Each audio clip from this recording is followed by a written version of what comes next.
All right. So we are here tonight. My name is Amelia Flights. I am the Watershed Program Manager for the Trinity County Resource Conservation District. We're here to talk about the Trinity County Community Wildfire Protection Plan and our 2020 update. So for this, we're specifically looking at talking about the projects that were identified in the 2019 community meetings and how they're going to be prioritized. So I'm going to give you a quick history on the Community Wildfire Protection Plan.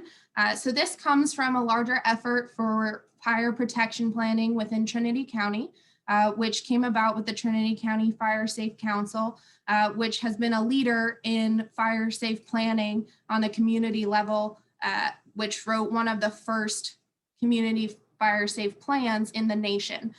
So this is a revision and an update of the Trinity County Community Wildfire Protection Plan, and this effort is funded by CAL FIRE.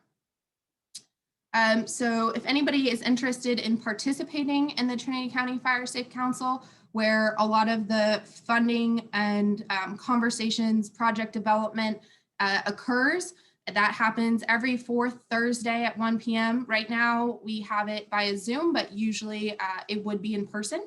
And so the next meeting is January 28th at 1 p.m. Again, if you're interested in any more of this information or attending these meetings, you can put your email in the chat and we'll get you added onto those listservs.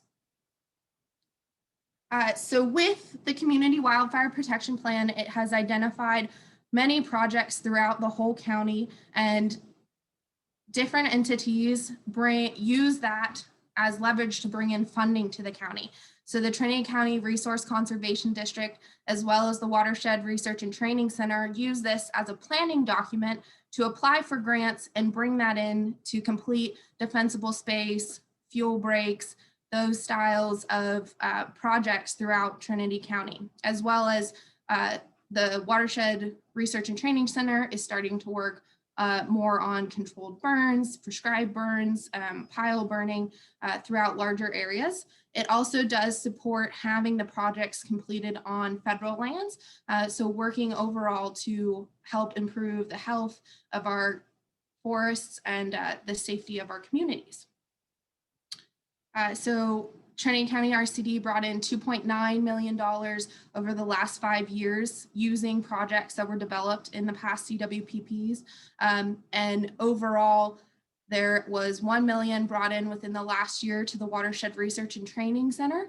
And so we're looking at over $8.5 million that's been brought into the county for fuels reductions over the last 20 years.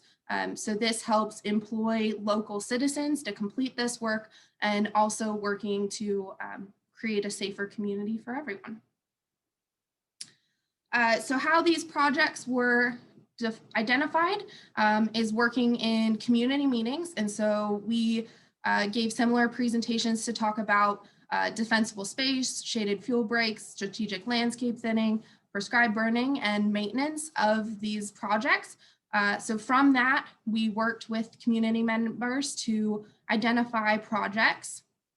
And so here we can see we had them draw on hand maps and identified what kind of project they would like to see within those areas. We had a total of 263 projects identified within those meetings, and we're still getting more every day. At this point in time, we do have a cutoff for our draft, our hard paper document for all of the projects to be submitted by January 15th. Anything after that will be included in an online web portal. It just will not be included in the official text. But it is a living document, so it can be updated over time. So from those meetings, we took all of that information and we digitized it into our maps here. And so here we have some of the linear projects, the roadside projects for roadside fuel breaks, dispensable space along roads, and also some landscape style projects identified here in these polygons. And so what we've done for the projects is to separate them out and to score the linear features separately from the polygon features. And why we are doing that is to look at how the linear features along roads are going to incorporate a ingress egress score, which CAL FIRE has worked on developing, whereas the landscape scale projects are not going to have that ingress egress score. All right. So to get into it a little bit, the current ranking system includes 5 different factors that are going into factor the linear projects and 4 that are going into factor the polygon projects. And so the landscape scale projects. There is one factor which is not included in this draft, which I will talk about at the end, and that is recent project history. The reason that it's not included in this draft is that we did not have all of the data compiled in time to get it out. We do now, and we are planning to incorporate it into the next draft of the document. So what do these numbers mean and how are they important? So for each project that was identified, they are each given a WUI proximity score, an infrastructure proximity score, a fire history score, a wildfire hazard potential score, and an ingress egress score. And so we're going to explain what each of those mean. So for the WUI score, it's broken out. Here is our map of the proposed WUI for the 2020.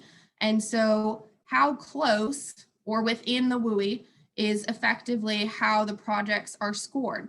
And I'm going to come back to the WUI boundary itself at the end of the meeting to discuss potential changes or comments for the WUI boundary itself. And so, sorry, for those who are unfamiliar with WUI, the wildland urban interface is essentially where there are homes, essential infrastructure that are mixed within our wildland areas. And so this hashed area is what was presented as the 2010 WUI boundary in Trinity County, and the tan areas are proposed to add new WUI. Each of these little dots are address points in Trinity County. So these are points that have been assessed within the county due to sales or other documents. And so these are verified address dwellings within Trinity County. So they're not outbuildings or anything like that. It's specifically dwelled in areas. And so for WUI proximity, we have a score of 1 being that project is has 75% or greater within the WUI. That project, the ranking 2 is 51 to 75% within the WUI. 26 to 50% in the WUI is a rank of 3. A rank of 4 is 1 to 24% of the proposed project is within the WUI, and a 5 is that whole project is outside of the WUI. Looking at infrastructure proximity, we looked at similar how close the projects were to buffers around essential infrastructure. And so we have 100 foot, 500, 1,000, 1 mile, and then looking at outside of that as to if the projects were inside 75% inside those areas.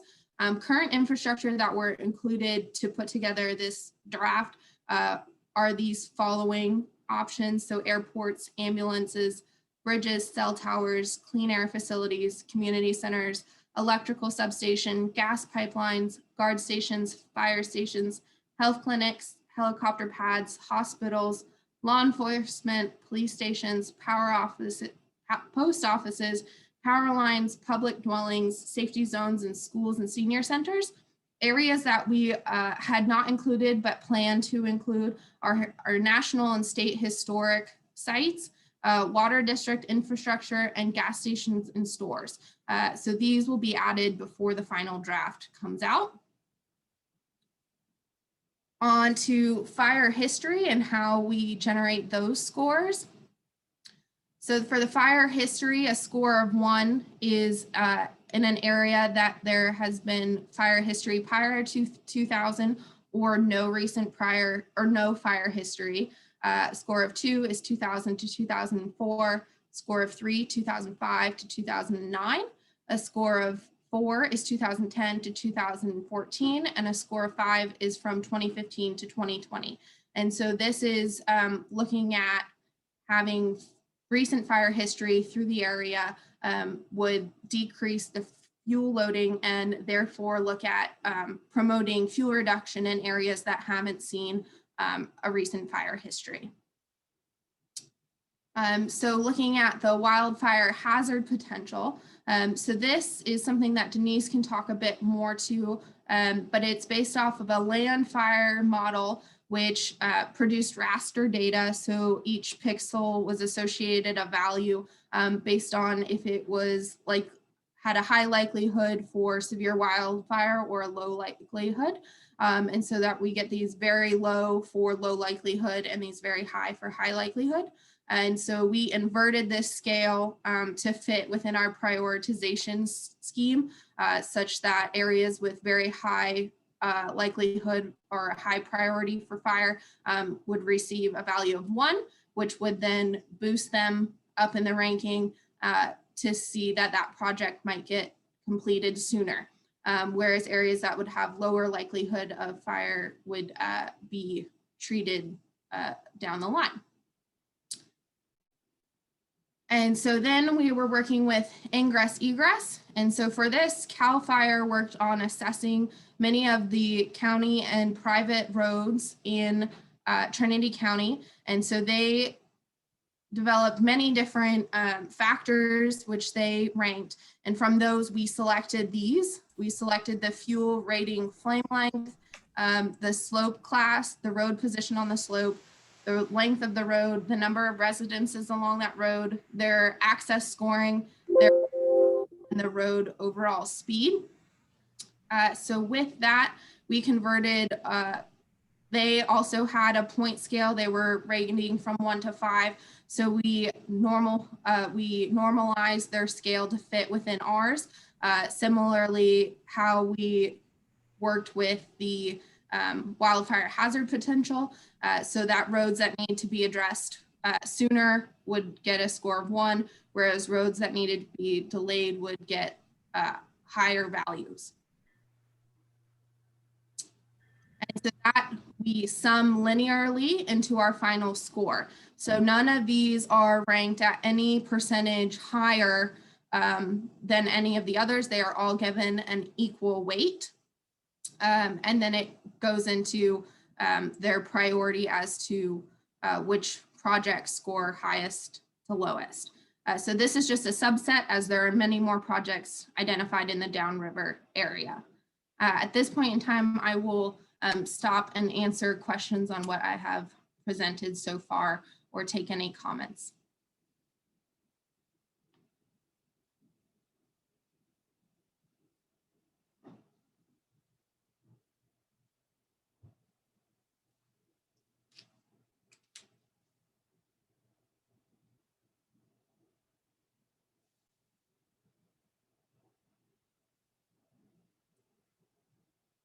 Okay, without seeing anything. Maya, am I missing anything? Is there anyone? Nope. Okay. Nope.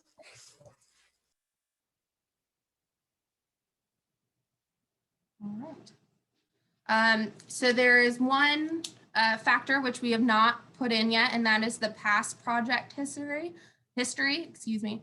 And so originally we had proposed to have a scale such that a number 1 would be no recent history of fuel reduction in that area.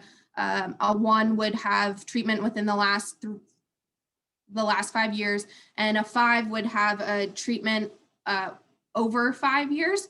What we're looking to is to add some proximity to, with the goal of prioritizing projects that build off of others and prioritizing the maintenance of existing projects. And so the new proposal is to look at a score of 1 for projects within a quarter mile of a project that was completed within the last 5 years, or is a new project that is completely out of any of these buffers. we don't want to penalize any agency or show a project being proposed that's in a completely new area, because if that area has not been treated recently, there's no reason for any entity to want to go and look at treating that. And so we're looking to also prioritize new projects and new areas and rebuilding off existing projects. A score of 1 would be within a quarter mile of an existing project or a new project. Within a half a mile of a existing project would be a value of 2. Within a quarter mile of an older project over 5 years ago would be a score of 3. And within a half a mile of a project over 5 years old would be a score of 4. And so that's to look at prioritizing, again, the maintenance, going back and retreating areas that have been treated to keep up on that maintenance log, and then look at making sure that we're continuing off of our existing projects. So this is one of our drafts of what an output is. So you get the total score of those projects. We are looking at changing the color scheme so that you are aware. We identify that this scheme is a bit too close in steps, and it's not as visually appealing as others. And so we are planning to switch to a different color scheme and have a little bit more clarity on our labeling for the exact identification of the projects as well.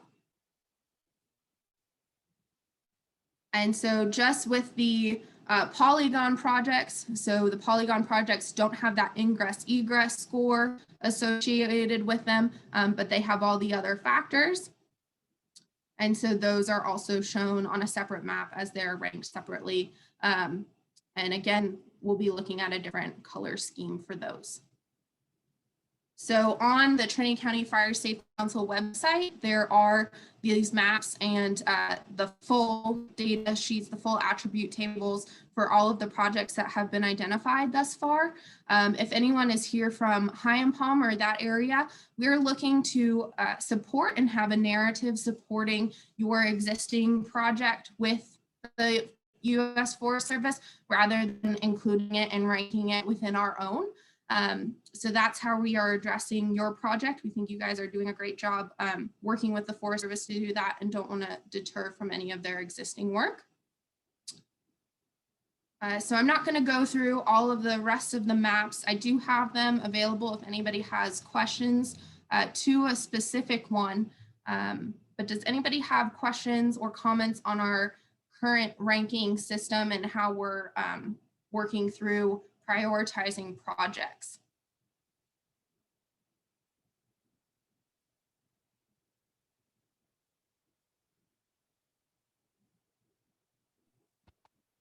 Amelia, this is Kathleen. Could you go back to the slide about the past project history? Just for a minute? It was just taking me a minute to absorb the quarter miles and years.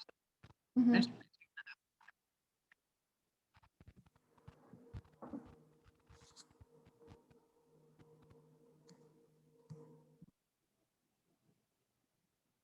Awesome.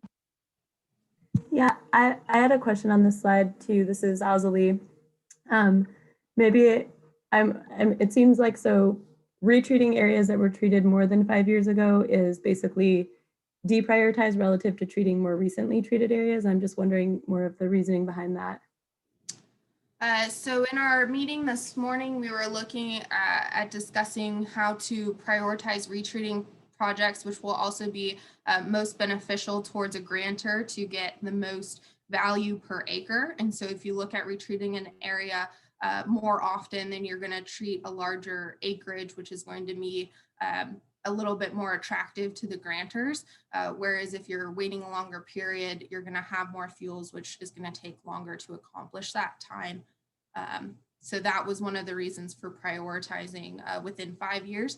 But if anyone has any feedback or ideas for improvement, this past project history ranking is still in development, and the 5 year mark is simply because that's how we're looking at other items within the CWPP. That's how the fire history is modeled, and that's how often a CWPP comes out. So that's how often we might be able to gather all the past project history again. And so that's why we were looking at using that as an arbitrary metric of 5 years.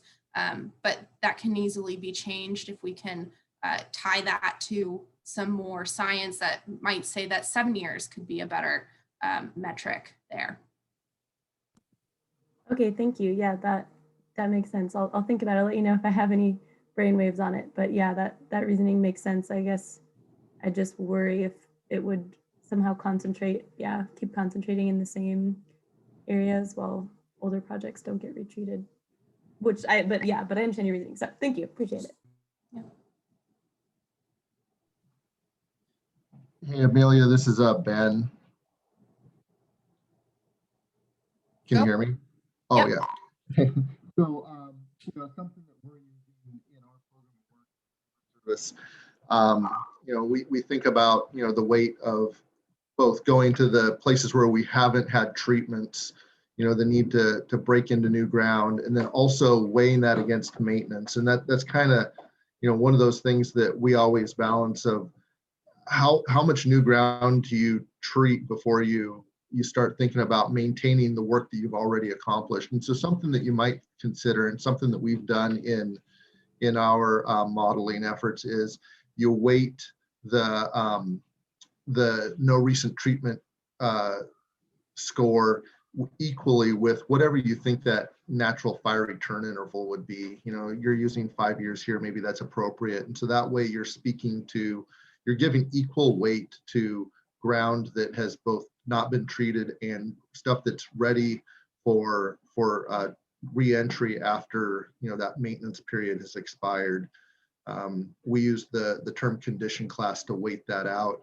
And so if it's escaped condition class and it's gone back into non-treatment, it'll get picked up that way.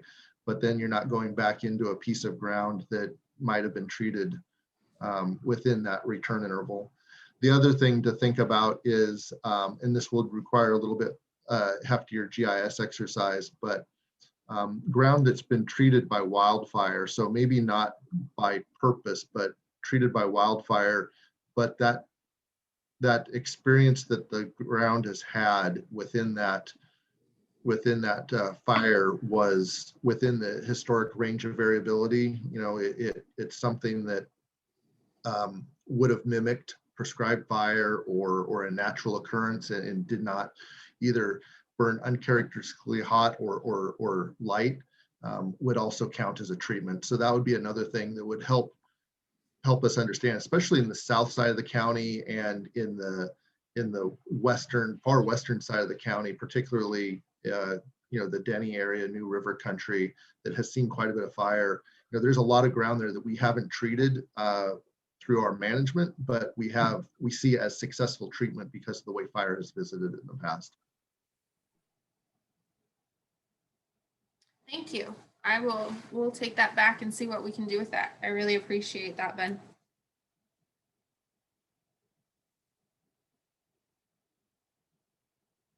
Does anyone else have any input or questions? Happy to answer questions too.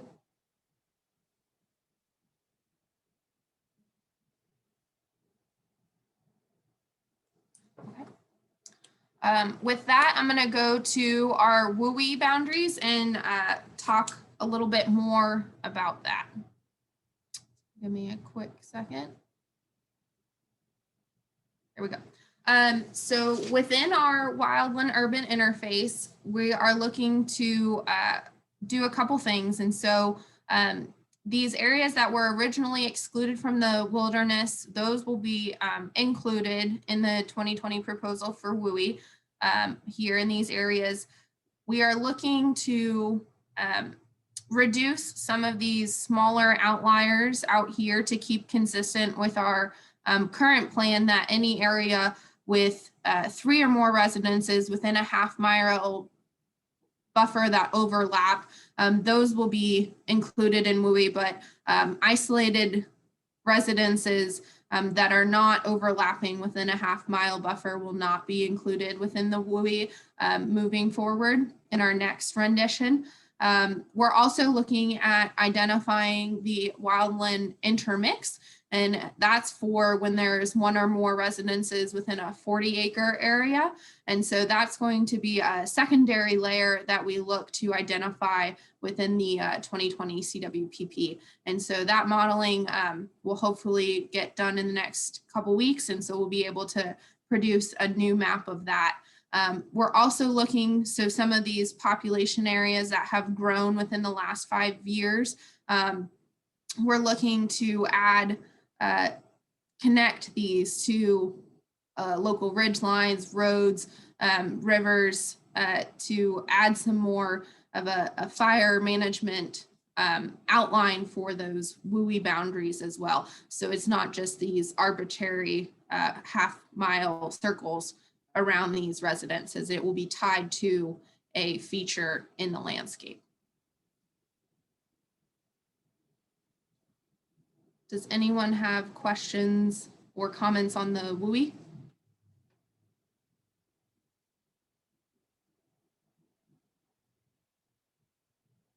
Hey, Amelia, this is Kathleen again. I was just wondering if we have yet, or potentially if we might be putting in the CWPP the like zoomed in maps of the WUI, either in kind of the same fashion that we split up the projects for the county in the 4 or 5 areas, or maybe around like specific community areas like Weaverville, Douglas City, Cape Fork, etc. So if you were to zoom in on such a small area like Weaverville or Douglas City, areas within those urban centers are all going to be shown within the WUI. However, Right. they're going to be mapped at the region scale. So we have 5 different regions for the Trinity County Community Wildfire Protection Plan. We have the North Lake area. We have the Middle Trinity with Weaverville and Douglas City. We have downriver, the South Fork Trinity area, and then the South County. And so within those five regions, you will see the WUI mapped in those maps. Yes. Okay, awesome.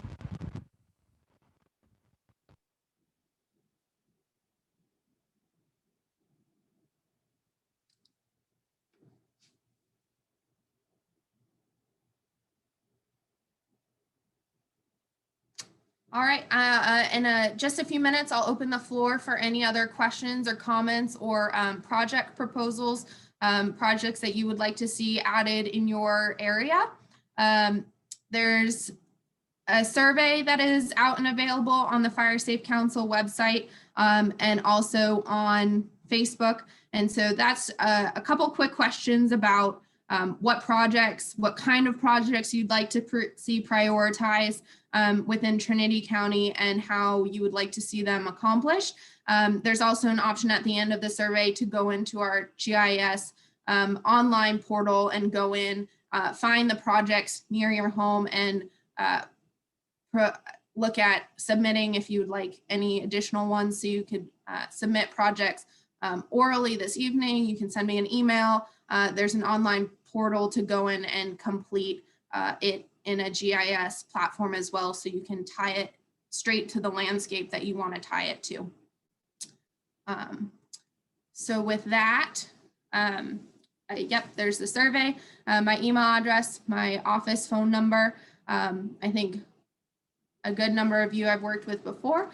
So you're welcome to connect with me however you have access to me. And I just thank you all for coming here tonight and for all the agencies who have come together to put into getting our community wildfire protection plan updated. So at this point in time, I'll open the floor and let anybody who would like to speak. Thank you.